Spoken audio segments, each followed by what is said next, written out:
शादी के बाद हर लड़की की लाइफ में कई रिश्ते जुड़ जाते हैं और इन सभी रिश्तों में नंद भाभी का रिश्ता सबसे खास माना जाता है। नंद भाभी के रिश्ते में ज्यादातर किसी न किसी वजह से लड़ाई झगड़ा होता रहता है और अगर लड़ाई झगड़ा न भी हो तो इन दोनों की आपस में बहुत कम बनती है।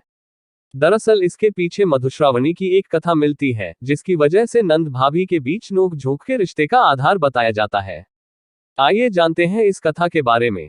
मधुश्रावणी व्रत की कथा के अनुसार एक बार माता पार्वती के मन में आया कि उनकी भी एक नंद होती, जैसे सभी की नंद होती है तो इससे कैलाश पर्वत पर उनका मन लगा रहता।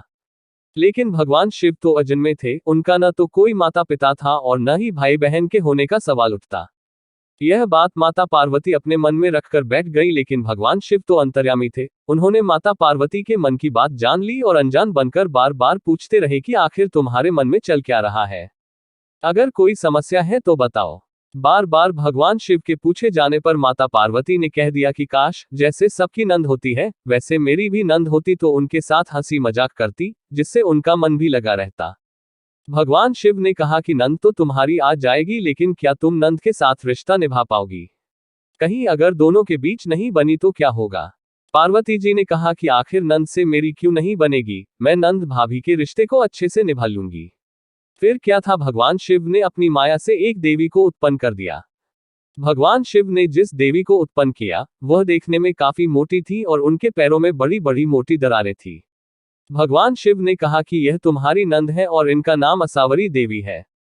पार्वती जी अपनी नंद को देखकर बहुत खुश हुई और झटपट से अपनी नंद असावरी देवी की सेवा करने लग गईं। असावरी देवी पहले स्नान करके आई और भोजन मांगने लगी। तभी पार्वती जी ने भोजन परोस दिया। देखते देखते असावरी देवी भंडार में जो भी था वह सब कुछ खा गईं। माता पार्वती और भगवान शिव के लिए कुछ बचा ही नहीं था। यह देखकर पार्वती जी दुखी हो गईं।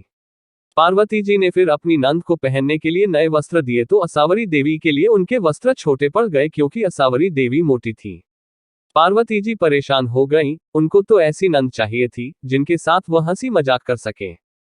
तभी उनकी नंद असावरी देवी को मजाक सूझा और उन्होंने पार्वती जी को अपने पैरों की दरार में छुपा लिया, जिससे उनका दम घुटने लगा।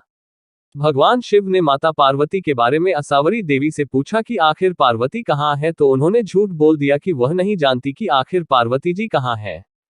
पार्वती जी चाहती तो आ जाती, लेकिन नंद की ठिठोली समझकर वह उन दरारों में बैठी रही। जब असावरी देवी की बात सुनी तो भगवान शिव को क्रोध आ गया और कहा कि कहीं ये तुम्हारी बदमाशी तो नहीं। तब असावरी देवी हंसने लगी और जमीन पर पांव पटक दिया, जिसकी वजह से पैरों की दरारों में से पार्वती देवी बाहर निकल आई।